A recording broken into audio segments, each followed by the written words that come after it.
South Korea's economy defied market expectations by posting its strongest quarterly growth in over 5 years in the first quarter of this year, despite geopolitical risks surrounding the conflict in the Middle East.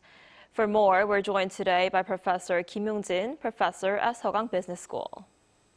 Professor Kim, thanks for coming on today. Good morning. Pleasure to be here. So the nation's real gross domestic product grew by 1.7% from the previous quarter. What's behind this surprise growth, and what does this tell us about the current state of South Korea's economy? Well, as you mentioned, South Korea's economy expanded by 1.7% in the first quarter of this year, which is, marking its fastest quarterly growth in 5.5 years. According to preliminary data from the Bank of Korea, the rebound was primarily fueled by 4 factors, including export boom, investment recovery, and stable consumption, and policy support.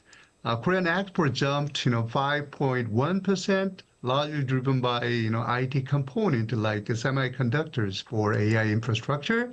In general, IT sector has been experiencing weak demand in the first quarter of the year, but not in this year. We need to check, whether the trend will change in the future.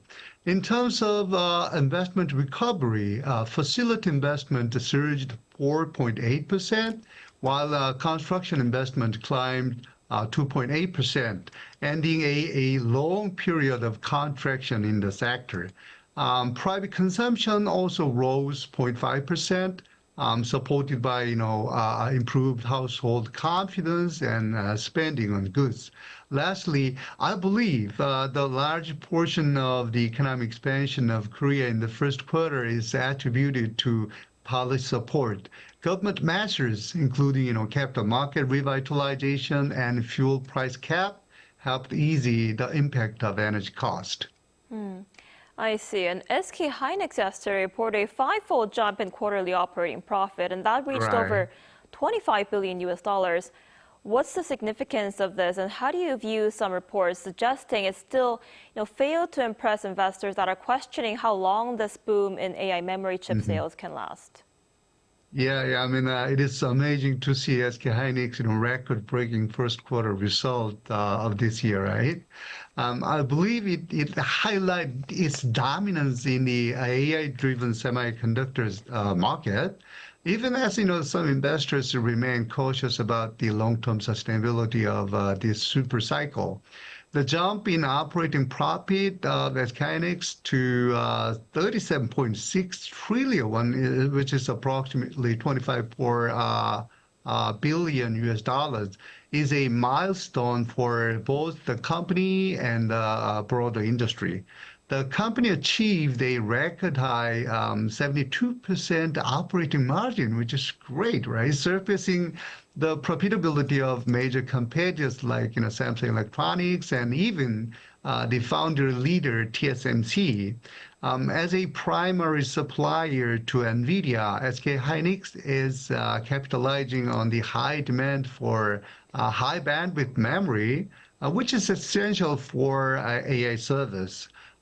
This has transitioned the memory sector from a traditional cyclical business to a core infrastructure style business. Despite the astronomical numbers to me, the stock reaction was relatively muted, rising only about 0.16% in the trade. The key reason is that the market anticipation was so high that even record results, barely met consensus. Some analysts, had projected operating profits, exceeding 40 trillion won, making the actual 37.6 trillion won feel like a slight miss to some. Moreover, quarterly revenue of 52.6 trillion won fell slightly below some analysts' forecast of 53.5 trillion won. The only matters is, analyst focused, I guess. Even though there are some concerns about the AI sustainability among, investors, I believe the strong demand for memory chips will stay for a while. considering the industry transformation into digital and AI will make them, which will, make them just like infrastructure for any businesses. I see. And I also want to ask you about the interest rates because the U.S. Federal Reserve is set to decide on its key interest rate next Wednesday. How do you think this will play out, and how might this decision affect the Bank of Korea's policy direction? Yeah, I mean, just like the majority of analysts, I expect the U.S. Federal Reserve to hold interest rate steady at the range of 3.5% to 3.75% at next Wednesday's meeting.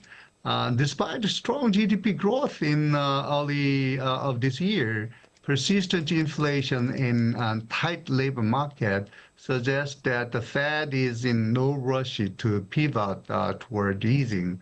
Recent price indices, have remained above the 2% target, and making the Fed cautious about, cutting rate too soon and risking a resurgence of inflation.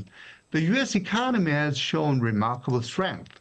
As long as, growth remains solid and unemployment low, the Fed has the luxury of, keeping rate high to ensure price stability. In recent weeks, Fed officials, have moved from discussing when to cut to whether they need to cut at all in the first half of the year, emphasizing a higher for longer stance. The Fed decision leaves the Bank of Korea in a difficult catch-22 situation, which with the U.S. Holding rate high, the BOK cannot easily lower its own rate without risking capital flight and further won depreciation. The Korean won has also been under significant pressure recently, flirting with the 1,500 won per dollar, which is like the psychological barrier, right? A hawkish Fed prevent the BOK from providing domestic relief through a rate cut, as it must prioritize currency stability. A weak one makes energy and food import more expensive. Even if domestic demand slows, the BOK might be forced to keep rate high to prevent imported inflation from spiking. In sum, the Fed decision to stay put act as a policy anchor for South Korea, effectively locking the BOK into a restrictive stance regardless of domestic economic situation. I see. All right, Professor Kim, I'm afraid that's all the time we have for today. Thank you so much for your insight this morning. We appreciate it. Thanks for having me.